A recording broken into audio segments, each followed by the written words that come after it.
અમદાવાદમાં નાથની જળયાત્રા માટે પ્રશાસને તૈયારીઓ કરી લીધી છે। ફાયર વિભાગે સાબરમતી નદીમાં યોજી રેસ્ક્યુ મોકડ્રીલ અને મોકડ્રીલમાં 2 વ્યક્તિને બોટમાં બેસાડીને નદીમાં મોકલ્યા।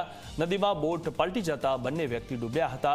લાઈફ જેકેટ પહેરેલા બંને વ્યક્તિનું ફાયર વિભાગે રેસ્ક્યુ કર્યું હતું। સમગ્ર મોકડ્રીલ દરમિયાન સુરક્ષા અંગે નિરીક્ષણ પણ કરવામાં આવ્યું હતું। आज 10 जून के दिन Ahmedabad fire and emergency department ने एक मॉकड्रिल का आयोजन किया गया था।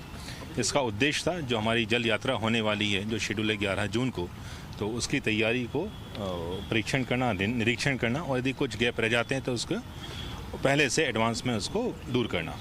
जल यात्रा के लिए चारों तरफ से हमारी एक बोट रहेगी, जो एक बोट जो डिप्लॉय करेंगे, प्लस में एम्बुलेंस रहेगी जो सपोर्ट प्रोवाइड करेगी, और उसके बाद हमारे तैराकी होंगे जो चारों तरफ से जो जल यात्रा रहेगी उसको सुरक्षित करेंगे।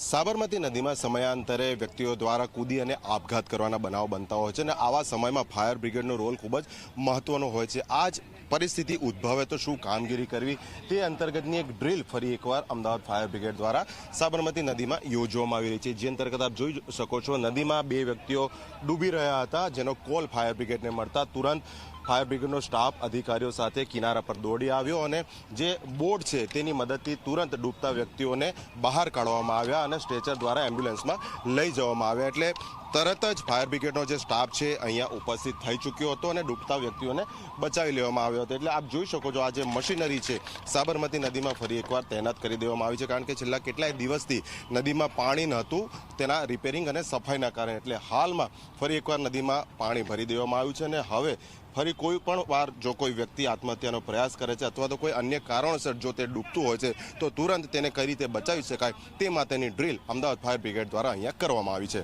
કેમેરા પર્સન SP શર્મા સાથે અર્પણ કાયદાવાલા, ઝી મીડિયા, અમદાવાદ।